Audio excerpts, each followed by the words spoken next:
Fala, e aí, pessoal de Filodoxia, tudo tranquilo, tudo beleza? Eu sou o Thiago de Barney, bem-vindos, bem-vindas a mais uma live aqui no canal.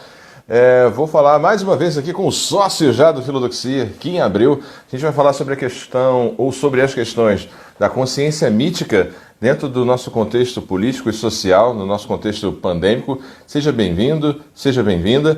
Olha o Kim chegando aí. Fala, Thiago. Opa, e aí? Deixa eu botar aqui melhor a minha cabeça. Somos nós novamente. Que já é sociedade isso aqui, já. Deixa eu ver. Queria começar dando boa noite a você que está nos acompanhando. Boa noite, bom dia ou boa tarde. E também dizer, só para a gente começar, o nosso, digamos assim, como diz a Djamila Ribeiro, não é um conceito exatamente próprio dela, mas muito conhecido dela aqui no Brasil, que é a questão do lugar de fala. É importante pontuar isso aqui. O nosso lugar de fala, meu e do Kim, nós não somos psicanalistas, nós não somos psicólogos, a nossa formação não é específica nessa área. Nossa formação, como vocês bem sabem, caso nos conheçam, nossa formação é em filosofia, né? E aqui a gente vai tentar fazer uma abordagem muito mais no campo da curiosidade antropológica, na curiosidade psicanalítica e psicológica, dessa psicologia das massas, que eventualmente lá Adorno trabalha na escola de Frankfurt, quando fala de personalidade autoritária, Hannah Arendt quando quer entender os totalitarismos, enfim, então só para pontuar isso. E se você, eventualmente, que está assistindo essa live, é formado em psicologia, psicologia clínica, psicanálise, percebeu alguma imprecisão ou quiser complementar alguma coisa, fique à vontade, os comentários aí estão liberados. Posto isso, Kim Abreu, se apresenta aí mais uma vez, caso o pessoal não te conheça. Pessoal, boa noite. Mais uma vez é um prazer compartilhar uma live com o Thiago. Nós somos amigos já faz um tempinho, né? Amigos na filosofia. E, assim, nós decidimos tratar hoje do tema da morte em especial, né? O que provocou toda essa live foi justamente pensar mitologias sobre a morte e crenças também relacionadas à morte, maneiras de lidar com o corpo e com esse acontecimento da vida, diferente do que nós estamos acostumados a lidar numa visão europeia, ocidental, né, e colonizadora, vamos colocar nesses termos, católica, enfim, protestante, e a gente quer pensar outras formas de lidar com o luto, de lidar com a melancolia, de lidar com uma morte iminente, imaginária, vamos dizer assim, ou quase real, que nós vivemos todo dia ao sentir um sintoma, né, que nós imaginamos que podemos ter contraído o coronavírus ou algum parente que contraiu, enfim, todo esse noticiário também que a gente vê todo dia de mais mortes, curva crescendo, um país como o nosso que lidera as piores práticas com relação à pandemia, que foi um evento, né, Thiago, que pegou todos nós de surpresa, né? Sim, e eu acho que a gente pode começar por aí, discutindo essa questão, de alguma forma, de como a pandemia ela nos confronta com essa finitude, né, de alguma medida. Essa finitude que eventualmente a gente recusa, essa finitude que a gente mascara, é muito próprio e muito comum, né, das culturas ocidentais, esse maltrato com a morte, né? Esse maltrato com a morte em que sentido? A gente não aprende a morrer, né? A gente, diferente de povos, enfim, de povos indígenas aqui no Brasil, das mais de 300 etnias de povos indígenas, de povos africanos, egípcios, babilônicos, de toda essa gama de mitos, de cosmogonias, onde a morte e a vida e a recriação faz parte de uma dança, digamos assim, uma dança cíclica, em que eventualmente eu vou sobreviver na minha continuação, na minha ancestralidade, os meus ancestrais estão em mim. Então tem uma certa visão, a gente está aqui, claro, generalizando, mas de uma certa integralidade ou de uma naturalização, no bom sentido, da morte em muitas culturas, inclusive nas culturas americanas, né, da América do Norte que eu me refiro, né? E a gente, enquanto herdeiro de uma cultura ocidentalizada europeia, a gente lida muito mal com essa questão do corpo, né, propriamente dito, com a doença, com o escárnio, com a chaga, a gente aparta esses corpos, aparta essas pessoas, e assim a gente também eventualmente faz com a morte. Algo muito triste e que tem a ver com o nosso, como posso dizer, com a nossa valorização depois do período do Renascimento e do Iluminismo, hipervalorização dessa cultura escrita.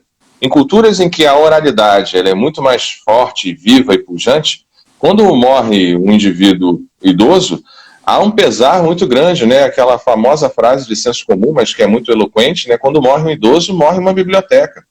Toda uma transmissão de vida acaba se encerrando ali, e triste do povo, triste da tribo que não sorveu daquele saber, daquela cultura, daquele indivíduo. E eu faço uma ponte aqui para jogar de volta para você, Kim. Para quem acompanhou, é assim que começa, por exemplo, o Bacurau. Quem viu Bacurau tem muito essa coisa desse trato com a morte, né? Tem ali uma necropolítica muito forte e tem muito a ver essa cultura daquela matriarca que está ali morrendo, que está sendo velada, a mala que traz a cura, que traz a medicina, ela é levada até lá dentro, né? As vacinas, como uma espécie de cadáver, né? Como uma espécie de uma joia preciosa, né? Que vai passando de mão em mão, como às vezes se fazem com os corpos, e coisa que Akira Kurosawa fazia muito bem nos seus filmes. Né? Tem um filme Sonhos, do Akira Kurosawa, que trata muito bem dessa questão da morte. E como as narrativas são importantes.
Para fechar o ponto de Bacurau, quando os estrangeiros, entre aspas, né, aquele carioca que se acha mais do que cidadão, se acha engenheiro civil, digamos assim, ele chega na cidade e pergunta: quem nasce em Bacurau é o quê? É gente. Você não quer conhecer o nosso museu, não? Olha aí a memória, olha aí a ancestralidade, olha aí a mitologia de um povo. Não, a gente não tem tempo para isso, não. Mal sabiam eles que, se conhecessem o museu, iam saber da história de guerra, da história de luta, iam saber das armas, iam saber de tudo que Bacurau tinha ali na sua ancestralidade. Então, não reconhecer, não identificar, isso até me emociona de certa medida, não reconhecer, não identificar essa visão decolonialista, né, fazer essa visão decolonial, foi a derrocada desse povo estrangeiro que estava ali para se divertir. Foi renegar a cultura desse povo de Bacurau, e a resistência vem justamente da escola, os prédios, né, falando em Foucault, né, o prédio, os corpos, vem da escola e do museu. Então é muito interessante essa alegoria que Bacurau evoca no sentido mesmo mítico, né, de uma formação de um povo, dessa dominação que é tanto cultural quanto com a política de vida e morte, quais corpos merecem viver ou morrer, e os ritos que tem a ver ali, e tem muito a ver com a questão mítica, por exemplo, na passagem da água, em que ela vê o caixão transbordando com água. A água é uma simbologia de vida em muitas mitologias, como, por exemplo, a mitologia egípcia, onde o rio Nilo é esse rio que traz a vida. Caraca, desculpa, falei pra caramba aqui. Não, foi excelente.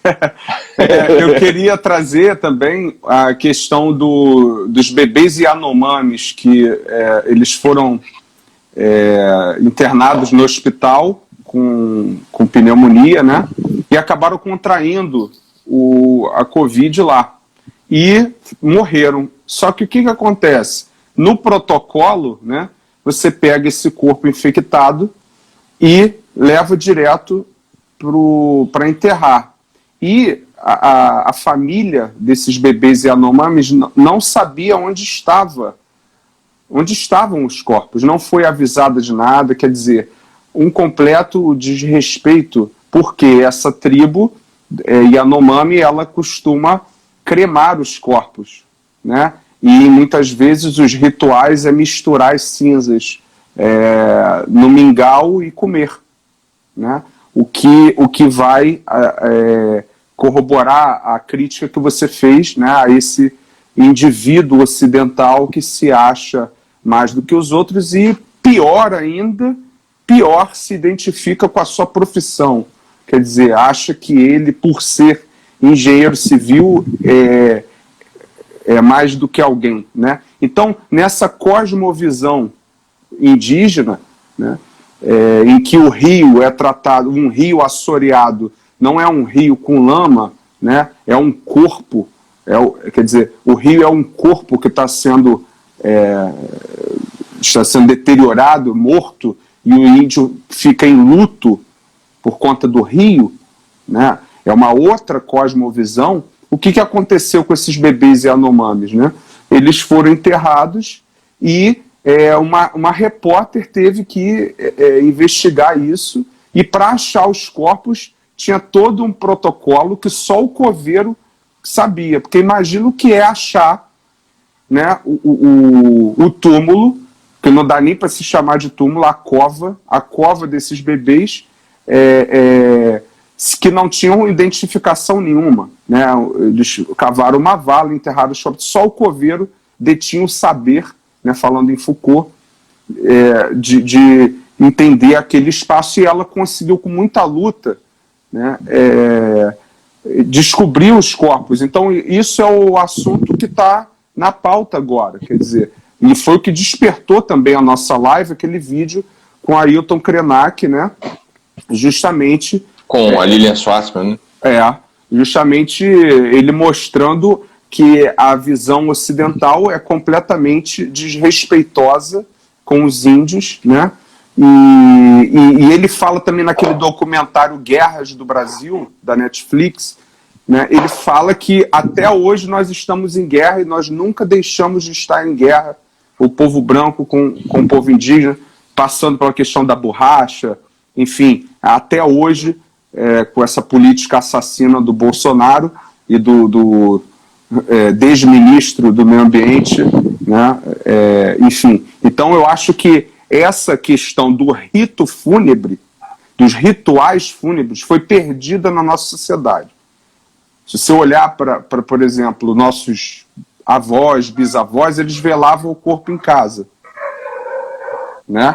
Quer dizer, havia todo um ritual com relação ao luto. Hoje a gente perdeu isso completamente, né? E eu acho que isso demonstra uma série de coisas, não só o nosso desapreço pela vida e pela morte, mas também a tentativa de, como você falou lá no início da live, de negar, né? De negar e fingir que a morte não existe, né? Eu acho que um ponto central são os rituais fúnebres, justamente, e também, por outro lado, a cosmovisão, né? Uma visão não tão egóica, não tão narcísica, que está no título da nossa live, né?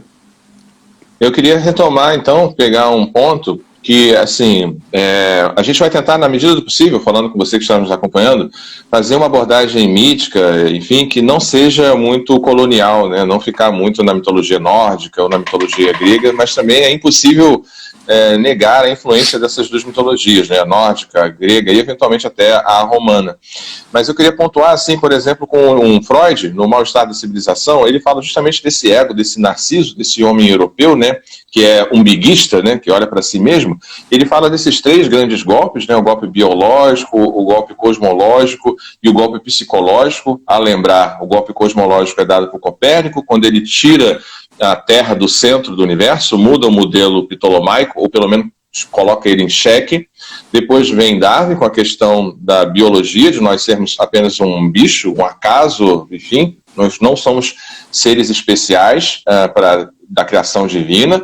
E vem Freud dizer que a gente não é dono da própria casa, ou eventualmente nem dono, enfim, com a questão do inconsciente. Por que eu estou trazendo isso? Porque essas duas, sobretudo essas duas primeiras visões que aparecem em Freud, na psicanálise, ela tem muito a ver com o que Jung vai trabalhar mais adiante, que é com essa relação entre a religião, entre as religiões, e o que Jung vai chamar de inconsciente coletivo, que seria uma camada mais profunda do que esse inconsciente individual, um motivo de cisma, né? Um dos motivos da cisma entre Freud, da divisão entre Freud e Jung.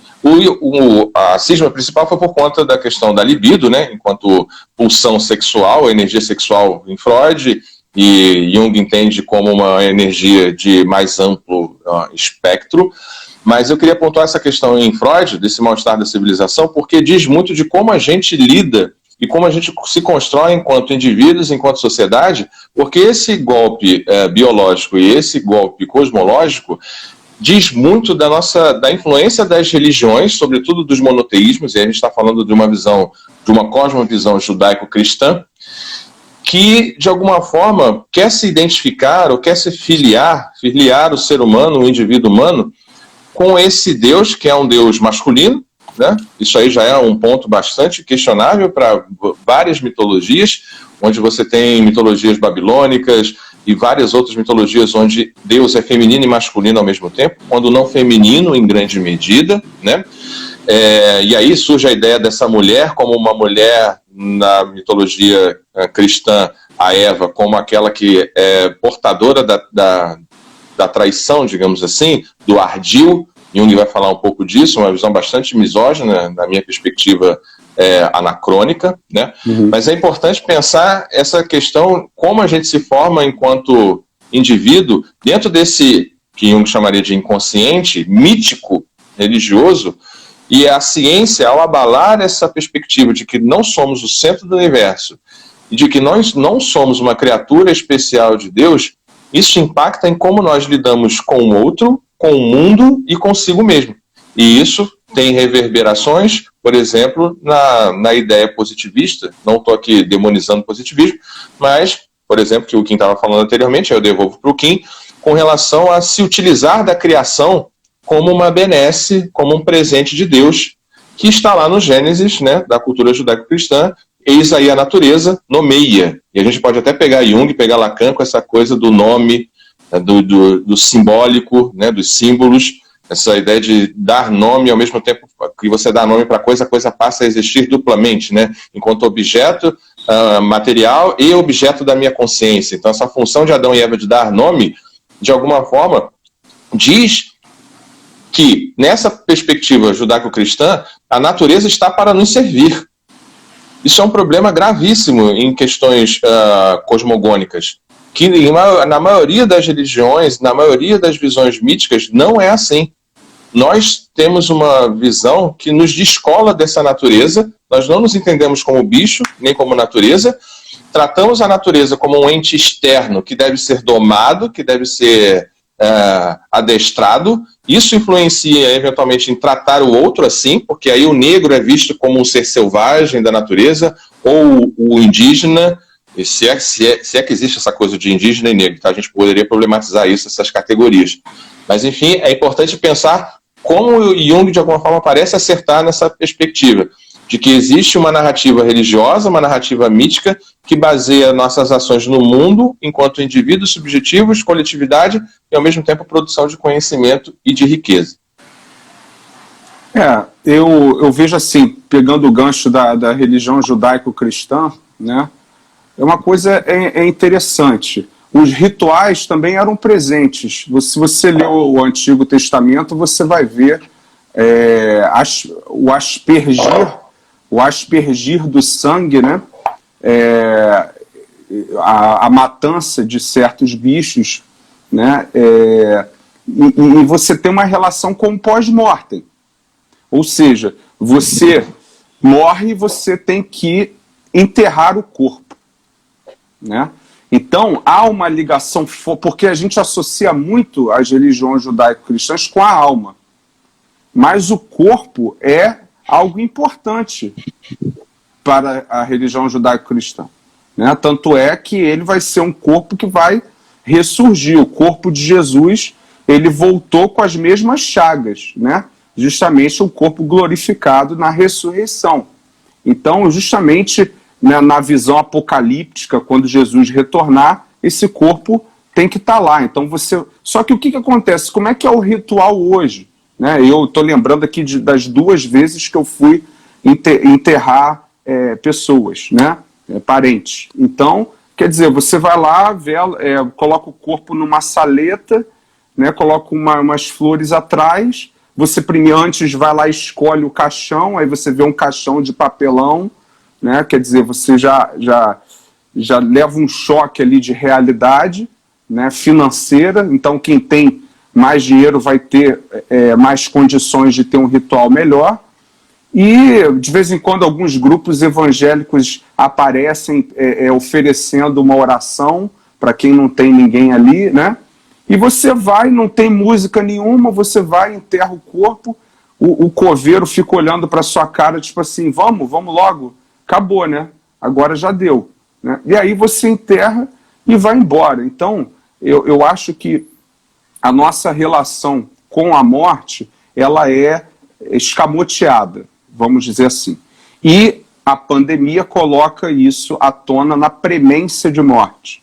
Então, quando você, por exemplo, está na arte marcial, você está num combate simbólico. Você está fingindo que alguém vai te atacar, né? Mas numa situação real, num assalto, né? numa briga mais exasperada, você realmente vê a morte perto de você, ou no acidente de carro, né? Nós olhamos o noticiário e vemos aqueles horrores, aquele jornal cheio de sangue, mas isso não afeta muito o nosso dia a dia. A gente vai trabalhar, volta para casa, enfim, e amanhã há uma banalização da morte com essas notícias, né, sangrentas. Agora, a Covid-19, né, esse vírus vai acabar colocando você nesse epicentro. Ele vai retirar essa falsidade, esse escamoteamento que a civilização ocidental, aqui no nosso caso judaico-cristã protestante, né, vamos colocar assim, ela escamoteia, né, e fora os ateus, né?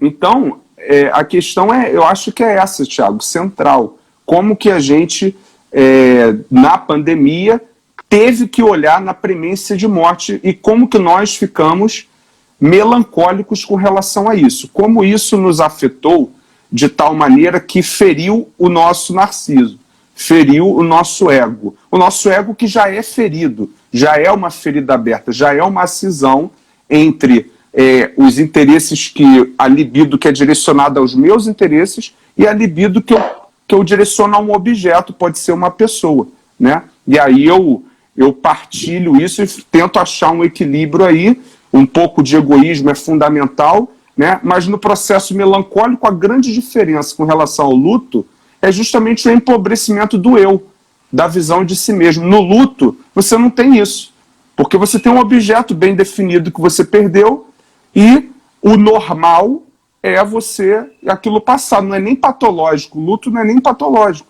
Agora, a melancolia, justamente, a grande diferença você perde o objeto e não consegue colocar um novo no lugar.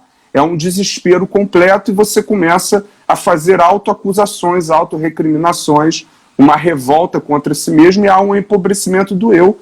Então, eu acho que justamente nós estamos vivendo isso, trancafiados, isolados, né? Tendo que olhar para o espelho d'água, como Narciso, né?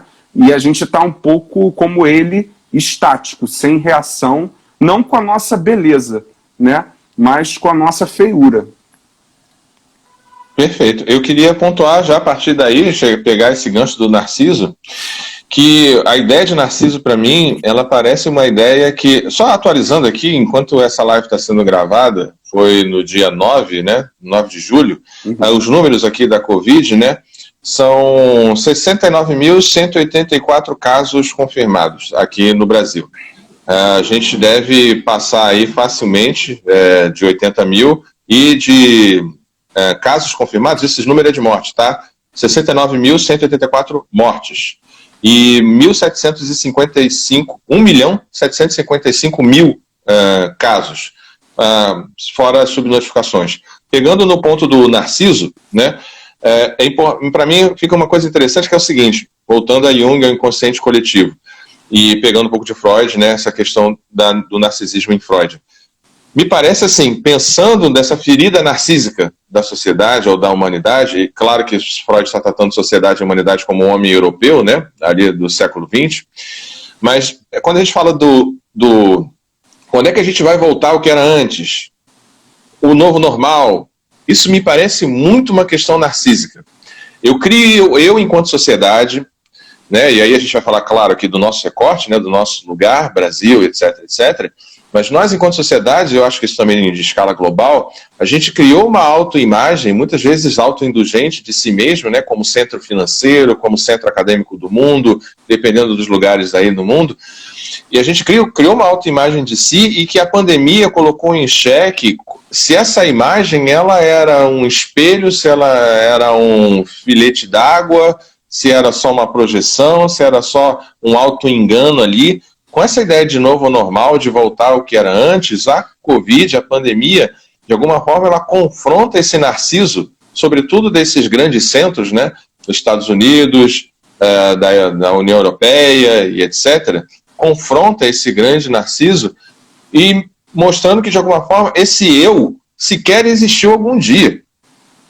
Essa noção dessa autoimagem, dessa consciência coletiva aí, agora de modo mais político, social, pegando aí talvez Durkheim, de repente, tá? Essa consciência, essa coesão social, ela sequer existia, ela era falseada pela mídia, falseada pela mediação com o poder político e etc., e havia uma ideia que não é verdadeira, muito comum nos totalitarismos, por exemplo, quando você cria uma autoimagem de si, baseada naquele tripé, né, de pátria, tradição e nação, que aqui no Brasil a gente está tentando remontar esse tipo de tripé, né, da extrema-direita. Não são nem conservadores, acredito eu, eles são reacionários mesmo, né, não estão conservando nada. Uhum.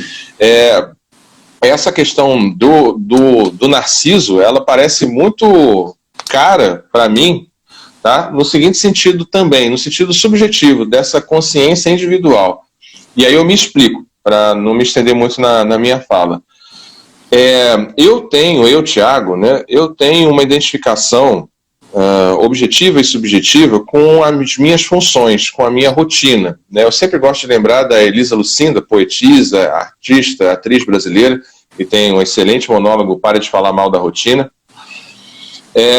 E essa minha identificação, essa minha persona, esse meu narciso, esse meu ego, está diretamente relacionado aos meus fazeres, às minhas relações, aos meus fazeres.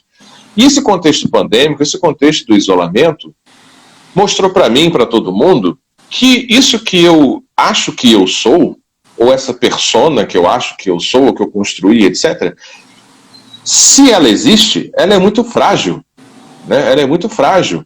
Então, eu, enquanto professor, eu, enquanto marido, eu, enquanto homem, cis, hétero, seja lá o que for, o exercício da minha sexualidade, o exercício da minha libido, do meu desejo, da minha pulsão de vida ou pulsão de morte, o isolamento, a pandemia, de alguma forma coloca tudo isso em xeque. Esse narciso em largo espectro e, ao mesmo tempo, esse ego e esse narciso no microcosmos. Isso é extremamente inquietante para os indivíduos e isso abre margem para a gente, eu quero jogar para você agora, que nesse sentido, se você quiser desenvolver nessa perspectiva, seria legal, para essa perspectiva que a Ana Freud vai trabalhar, dando continuidade, que são dos mecanismos de defesa do ego. Né? E o deles, o mais comum aí que a gente está vendo, são os dois. Né? O que é um mecanismo de defesa? Rapidamente. Eu tenho meu ego, o ego ele tem um trauma, e o ego, para não reviver ou reviver esse trauma, ele cria mecanismos para não reviver essa dor ou processar melhor essa dor, esse trauma, que pode ser da primeira infância ou não. Beleza? Então, um dos principais é a negação, que é o que acontece eventualmente quando uma mãe perde um filho, um acidente muito bruto e violento, e essa mãe não desfaz o quarto, por exemplo. Né? Esse exemplo que eu estou dando remonta ao que a gente está discutindo. Porque se ela desfizer o quarto, se ela doar os pertences e, enfim, fazer do quarto um escritório, a morte se torna material. Né? Esse filho passa a morrer mesmo. Por mais que ela tenha ido ao velório, por mais que ela tenha enterrado um caixão, etc., se desfazer do quarto é um adeus, é uma partida. E aí essa pessoa, ao não desfazer o quarto, ela está entrando num processo de negação. Claro que aqui a gente está psicologizando de boteco, tá? E um outro processo de negação, né, de negação não, outro processo de mecanismo de defesa do ego, é a infantilização, que são sujeitos que, ao lidarem com um trauma muito grande, ou terem um confronto muito grande, eventualmente eles voltam para estados infantilizados de consciência e de formas de se portar no mundo. E aí eu estou falando isso por conta do episódio de uma senhora que não pôde entrar num lugar, ou algo aconteceu assim, e ela foi lamber o vidro do carro, o cara que esperneia e joga o carrinho de compra, e aí eu quero entrar sem máscara mesmo. É um negócio assim, que, cara, tipo, eu imagino Freud, sei lá, esse povo aí que tô com um charutão, sabe assim? Uma cerveja puro malte, rindo assim, de cuspir a cerveja. Porque, olha só esse povo se debatendo, parece um bando de peixe fora d'água. Queria jogar para você nesse sentido, na negação, dessa infantilização, como que a gente está lidando com isso, né? Eu fui comprar uns parafusos, né? Eu gosto de ser bem específico. Eu fui comprar uns parafusos, cotidiano, filosofia do cotidiano, né? E queria pregos, mas comprei parafusos. Eu fui comprar parafusos e tinha uma fila com aquelas, nesse novo normal, que não é exatamente o retorno à normalidade como era, né? Enfim, é o novo normal, né? Aí você tem ali as listras no chão para manter a distância. E começou a chegar um cara que estava desrespeitando, falando perto de mim e reclamando que aquele aparelho que mede a febre é oxímetro, não é isso? Uma coisa dessas, né? Acho que sim. Que mede a febre, que aquilo não era eficaz. E ele começou a criar uma discussão sozinho com ele mesmo, falando em Narciso, né? Uma discussão... A Câmara de Eco, né? Câmara de Ecos, o Ali Salomão. Aí o cara reclamando com um funcionário sentado ali medindo, dizendo que não era, e que numa lojinha dele, que ele administra, uma mulher fez um escândalo porque ele não quis deixar ela entrar, porque deu tanto, e ele estava falando que o sol afeta, né? Então se você está no calor vai dar uma temperatura maior. Eu não sei cientificamente se isso é verdade, gostaria muito de saber para poder refutá-lo, mas o nível de estresse que o cara estava era insuportável, né? A tal ponto de que o cara da frente dele brigou com ele, né, para ele se afastar. Eu não sei se ele tinha algum transtorno psíquico, certamente parecia ter, né? E aí eu estava tentando manter a calma, né? Imagina Kim Abreu tentando manter a calma. Muito difícil, porque eu já passei por diversas experiências de tentar falar alguma coisa e a situação piorar muito, né?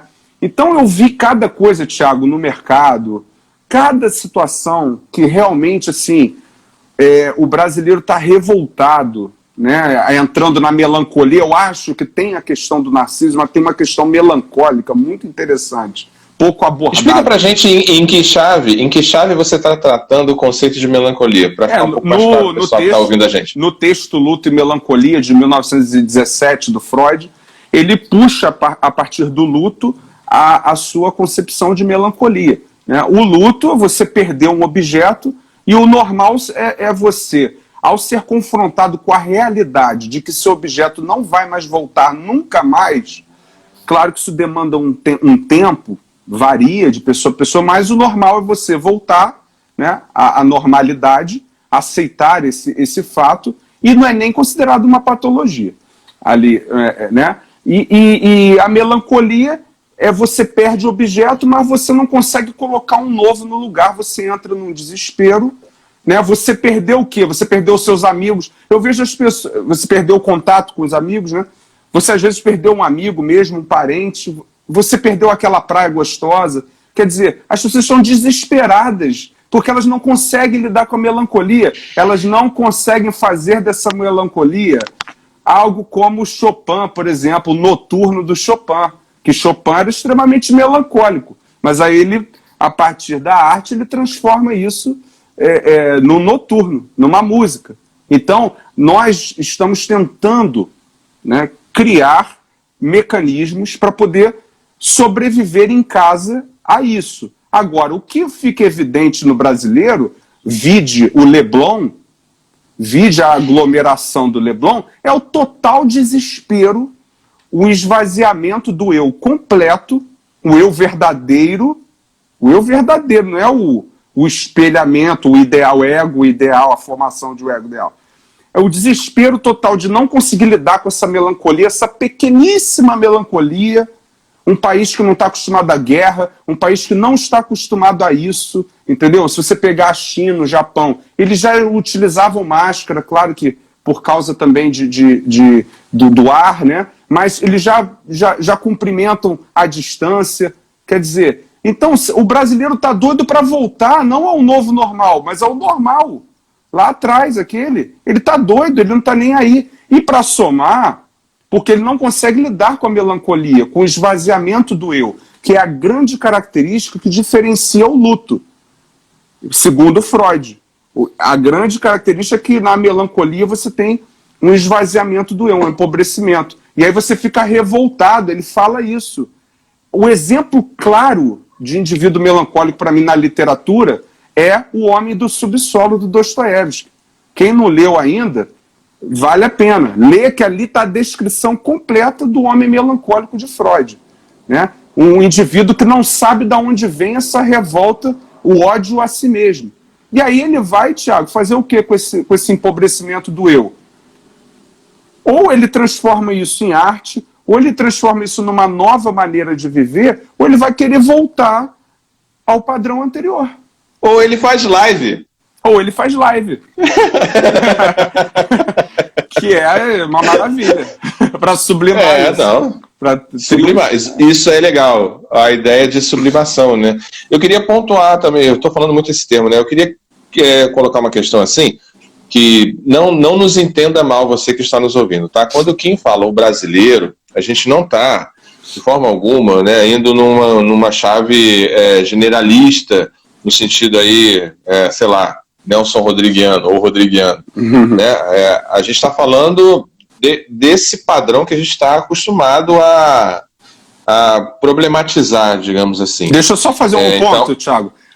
Claro. Eu falei dessa maneira porque eu vi um sanitarista da Fiocruz falando exatamente isso, que o comportamento do brasileiro, isso foi no início da pandemia, o comportamento do brasileiro não é dos melhores, né? E ninguém vai querer duvidar disso, né? A não ser os negacionistas, né, de plantão, que é um problema seríssimo, e um governante que desautoriza a ciência, né, que prescreve remédio, enfim, que fura, né, a pandemia, que faz aglomeração sem máscara com as pessoas diversas vezes na frente do Planalto, recentemente diagnosticado com o Covid, retirou a máscara na frente dos repórteres e falou. Então é assim, a gente vive, porque não dá para culpar só o brasileiro, só o povo, entendeu? A gente, aliado a isso, a gente ainda tem uma liderança que o tempo todo estava querendo fazer a flexibilização. E eu já vi hoje 2 notícias terríveis de pessoas com essa flexibilização, de pessoas que voltaram ao trabalho e no primeiro dia contraíram o vírus. Tá, entendeu? Então, a gente está caminhando para uma situação de banalização da morte, de normalização da morte. Né? Nós estacionamos num pico altíssimo de morte. Né? Não quer dizer que parou. Né? Que parou. Nós normalizamos o número alto de mortes. Né? E eu acho isso complicado. Eu queria trazer uma questão que você falou sobre como o Bolsonaro lida, né, com essa situação, e aí eu queria, a sua fala me lembrou muito o Sérgio Buarque de Holanda, quando fala da cordialidade, né, do brasileiro, e aí cordialidade não no sentido da gentileza, né, do afeto, assim, né, do carinho, mas, pontuando também, cordialidade no sentido de concorde, né, de passional, né, enfim, nesse sentido mais que alguns chamam de latino, essa coisa assim, essencializada, né?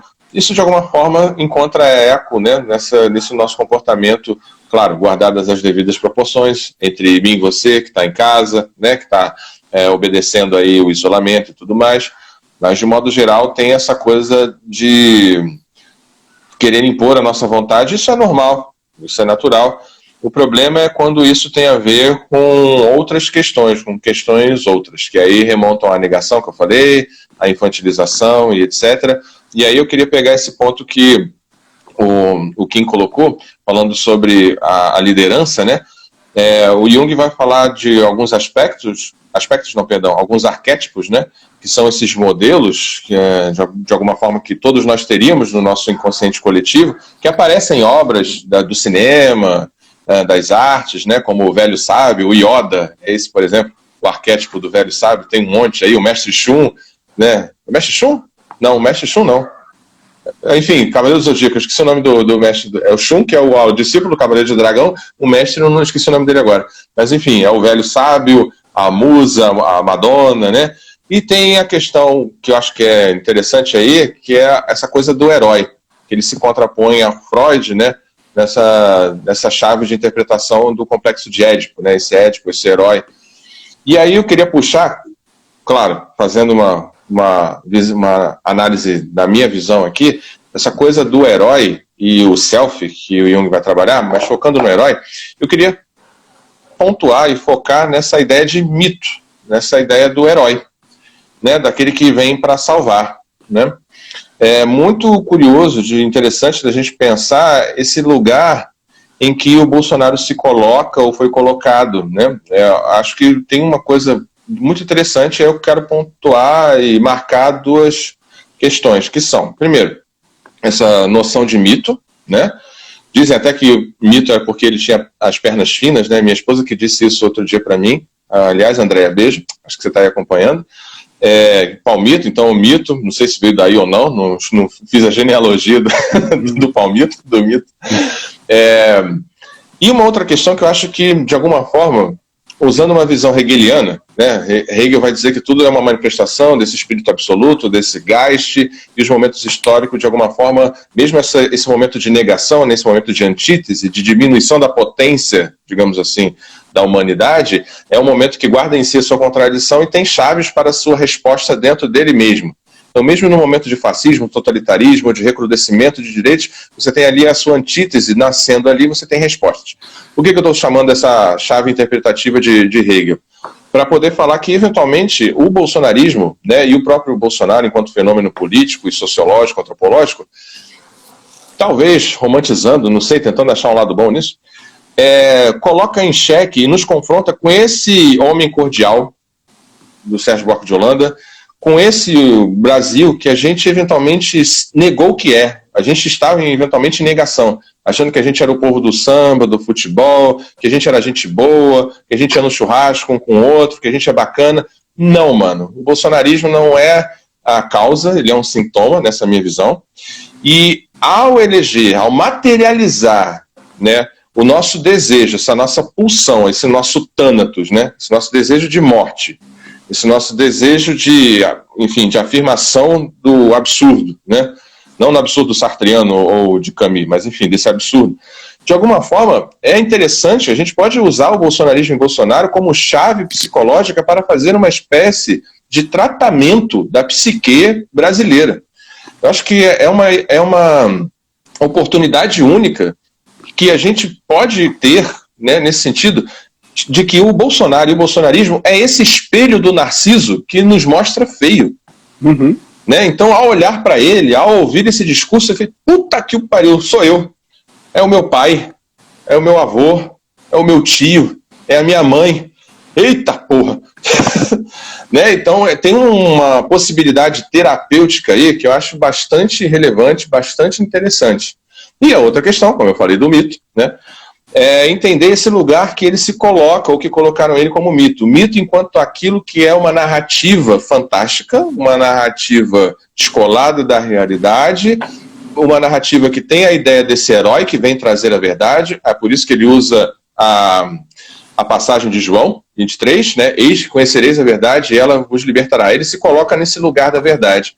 mas ao mesmo tempo ele é um homem que, de alguma forma, ele é extremamente, como é que eu posso dizer, narcisista, inseguro, de novo, psicologia de boteco, tá? Vamos lá. Mas que ele joga para a sua autodestruição. Isso o Reinaldo Azevedo fez uma análise falando sobre isso, não é de autoria minha, tá? Nem de ninguém, eu acho que aí é uma visão Foucaultiana, não tem autor, o autor se perde, né, nessa ideia. Mas se a gente perceber, ele cria crises o tempo inteiro como se ele amasse, como se ele desejasse a ideia do impeachment. Como se ele amasse, como se ele desejasse não um golpe, mas como se assim, tá vendo aí? Eu tinha razão. Tá vendo aí? Eles queriam me destruir, eles queriam me abater. Ele está o tempo inteiro num movimento de Thanatos, num movimento de autossabotagem, que é extremamente evidente, assim, que ele parece que ele está pedindo socorro. Olha só o que eu estou dizendo. Bolsonaro está pedindo socorro. Ele não quer mais. Num dos primeiros meses de governo, ele falou, quer trocar de lugar comigo? Ele falou com o Moro ou com o Guedes isso. Ele é um homem assustado. Ele é um homem que, eu acredito que até em alguma medida, ele sabe da sua incapacidade. E ele precisa se sabotar para ser tirado desse lugar. E, eventualmente, ao ser tirado desse lugar, finalmente ele vai ser colocado no lugar em que ele só poderia ser colocado dessa forma, que é o lugar de herói, o lugar do injustiçado, o lugar daquele que foi incompreendido, daquele que é um pária. Tá dando para pegar a chave, assim, psicanalítica da coisa? De que tem um Thanatos muito forte, mas ao mesmo tempo é uma ideia de destruição desse próprio ego dele, desse próprio narciso dele. E é um problema sério, porque tem os outros masculinos que são os filhos, né? E aí a gente pode pegar Édipo na veia, assim como foi com Jung e Freud, que teve uma espécie de relação edipiana, né? Entre Jung e Freud, Jung como aprendiz e tal, tem uma coisa assim de matar o pai, meio Darth Vader, né? Eu sou seu pai. Não! Aí você vai se tornar eu tal, né? Ao me matar, você se toma o meu lugar. Já tem teorias aí políticas de que os filhos querem tomar o lugar e tal. Ele é um homem paranoico. Ele é um homem que, olha só que coisa terrível de você ter esses varões, né? No sentido não fálico, mas no sentido mesmo dessa disputa de poder que tem ali dentro. Que homem triste. É triste ser Bolsonaro. É muito triste. Eu acho que o Bolsonaro é um falso messias, né? Ele é um anticristo. Ele é um falso profeta. Né? No sentido nietzschiano, né? Não.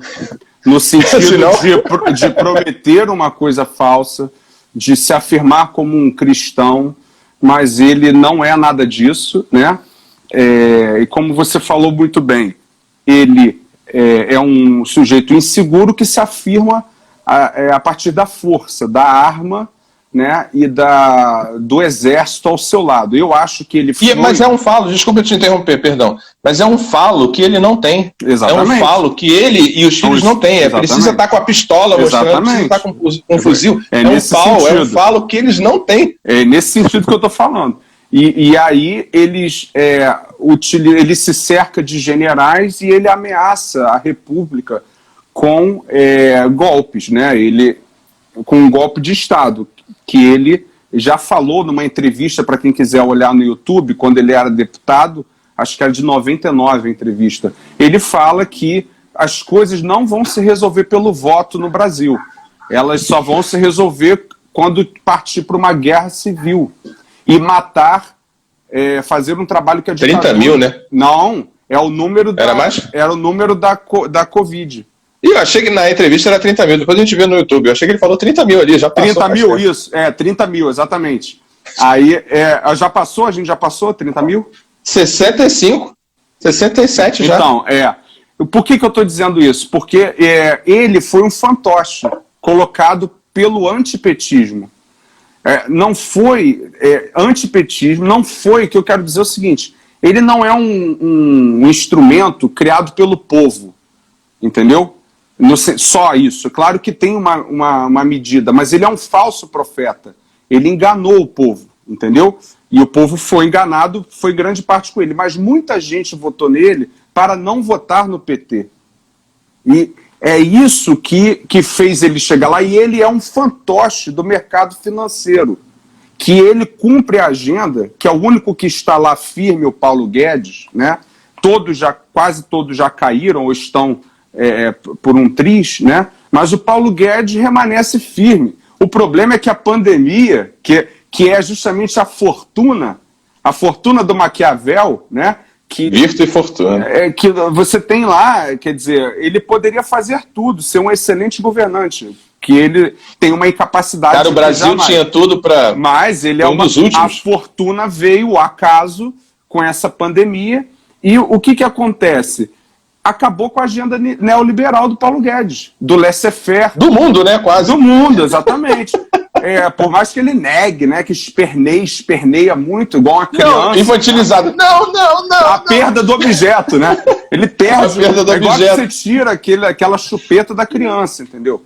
E ele esperneia. Só que o Brasil, as instituições brasileiras, mesmo ameaçadas com fogo de artifício em cima, com os 300 que não são 300, com bandeiras neofascistas, neonazistas, melhor dizendo, né?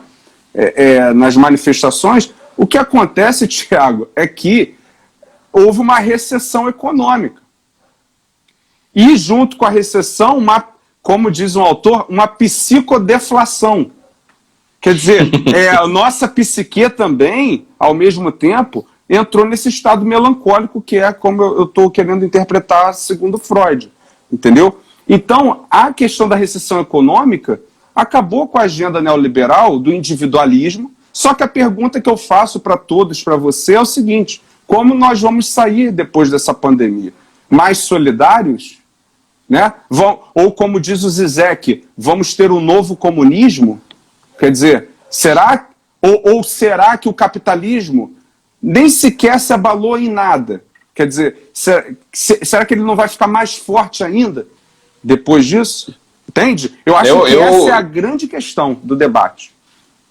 Eu queria te responder, eu acho que eu me filio, tem um artigo muito bom que é um diálogo entre filósofos sobre a pandemia que coloca esse Zizek e também o Byung-Chul Han. Sim, eu estou me referindo e a outros ele. pensadores. A sopa de procurem esse artigo, tá? É muito bom. Eu me filio muito mais a uma visão do Byung-Chul Han, no sentido das tecnodemocracias ou dos tecnocapitalismos e de extrema vigilância, né? E aí o Byung-Chul Han coloca uma chave importante de interpretação que a cultura oriental, a gente falando de mitologia, né? Ela tem um comportamento, uma personalidade mais próxima ou mais fácil de ser domada, né? Docilizada. Um comportamento mais de manada, né? De usar a máscara, de cumprimentar a tal distância. Tem um padrão, né? É mais fácil seguir a ordem. Algo que, eventualmente, nos latinos, e aí, de novo, com guardadas as devidas proporções, esse conceito, eu sei que ele é essencialista, ok. Eu acho que a gente não teria muito isso, né? A gente tem um afã de afrontar essas questões. Mas, para finalizar, aqui, a gente já está se encaminhando para o minuto final, eu queria pensar assim, primeiro, pegando a sua fala, isso não é exclusividade do Bolsonaro, acredito eu, né? Assim, que ele não veio para salvar, só que ele é um Maxim, né? Ele maximiza isso tudo, né? É mais do que o Bolsonaro. O Lula também não veio para salvar nada, nem ninguém, nem o Hitler. Eu não estou fazendo comparação entre eles, mas tem sempre essa ideia weberiana, né? Isso é muito próprio do nosso povo, dessa coisa de buscar uma Salvador coisa... da pátria. Salvador da pátria. Um caudilho, uma coisa assim, é muito nosso, né? Mas eu queria fechar rapidamente, assim, 1 minuto para mim, 1 minuto para você, para a gente encerrar, que é o seguinte, que tem nesse antagonismo, né, entre lulopetismo, ou antipetismo, lavajatismo, etc., tem muito dessa chave também junguiana, desse inconsciente coletivo, tem muito de uma chave maniqueísta, né? Tem muito dessa chave de interpretação de que se eu me coloco no lugar do cidadão de bem, esse lugar do lavajatismo, seja lá o que for, logo eu estou me opondo a forças titânicas, a forças do mal, tipo Super Xuxa contra Braço Astral, sabe? Um negócio meio assim. Né? O Guilherme Caran, sabe? Lembra? Saudoso Guilherme Caran. Que Deus, ou sei lá, né, qualquer um o tenha, não sei qual a divindade que ele seguir. Mas eu queria que você falasse um pouquinho disso, dessa chave mítica, né, desse jogo de poder, dessa polarização falsa que eventualmente acaba colocando os moderados, eventualmente como eu e você, como párias, né? Como aqueles que são os isentões e tudo mais, mas como essa narrativa política e futebolística se utiliza de uma questão mítica, mitológica. Queria que você falasse um pouquinho disso em 2 minutinhos. Não, assim, o que a gente acabou não falando, né? Tem muita coisa ficou de fora, Thiago, queria te dizer isso. É verdade. Muita coisa ficou de fora. A caixa de Pandora, né? Tanto o Covid, ele abre essa urna com todos os males, todos os males que a gente poderia imaginar, tipo de ter que desinfetar uma sacola do mercado, sabe? Assim, parece que abriu a caixa de Pandora, assim como eu acho que o Bolsonaro ele abriu a caixa de Pandora, assim, também. Mas o que fica na tal caixa de Pandora, um dos males que fica é a esperança, né? Que para Zeus era um mal. Quer dizer, ele queria punir os homens, né, jogando uma esperança que seria um constante esperar por melhor, como por exemplo o Sísifo, né, sempre esperando que vai melhorar, mas não é isso, é esse absurdo aí mesmo. É só trabalho, trabalho e no final você vai morrer, né? Então, eu acho que, miticamente, como você falou, a gente precisa compreender a nossa realidade, né, como a questão do inconsciente coletivo. O que vai ficar nesse inconsciente coletivo? A solidariedade ou o egoísmo? Né? Ou a melancolia? Né? O que vai ficar no nosso inconsciente coletivo brasileiro? O que nós vamos extrair dessa experiência? Então, o que eu extraio dessa experiência é uma valorização da vida. Assim como os estoicos que premeditavam sobre a morte para poder valorizar o presente. Então, eu estou saindo mais forte.